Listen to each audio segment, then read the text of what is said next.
Can someone help me understand my code? So this is how it's supposed to work.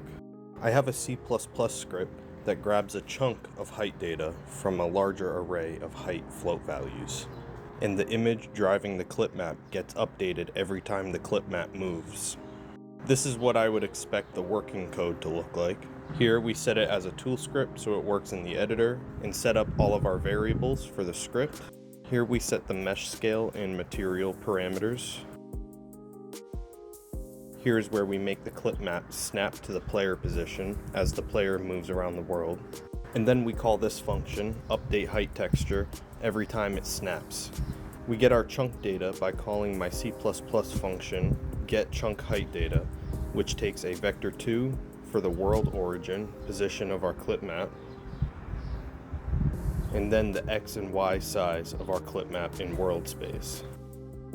Then we create an image out of the height data using our height resolution, so our data arrays are the same. And then we update the texture. And then in our C++ getChunkHeightData function, we take the origin, width, and height of the clipmap as parameters.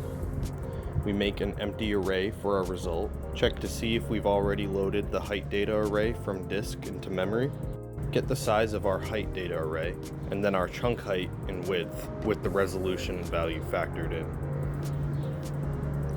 And then we resize the result array to the size of our chunk in the height data array coordinate space.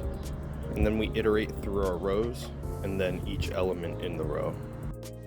So then for every point in our chunk height and width surrounding our clipmap origin, we get a sample point like this.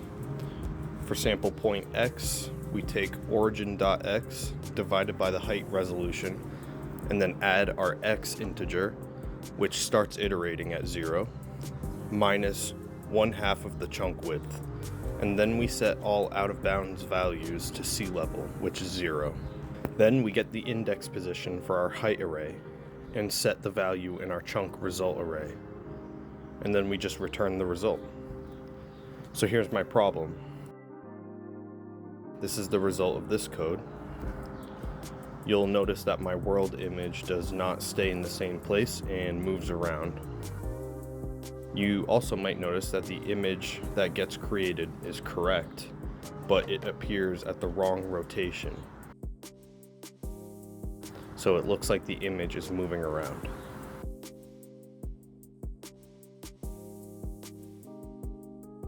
So I got it working by doing this.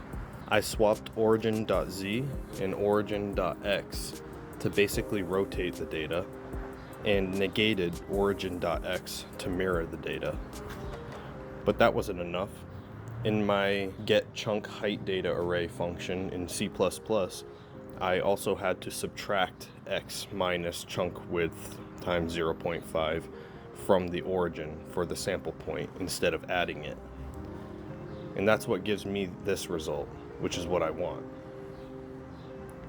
So I'm not really sure why doing what I did works.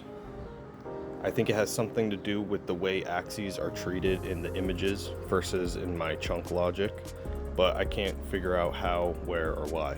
I don't mind leaving the code like this for now, but if anyone has a good explanation for what's going on here, it would be greatly appreciated. This is the only way I've gotten it to work, so I'll leave it like this for now, and hopefully I'll find a way to make the code make more sense later on. Thanks in advance, and for everyone else, I hope this video was at least a little interesting. Thanks for watching.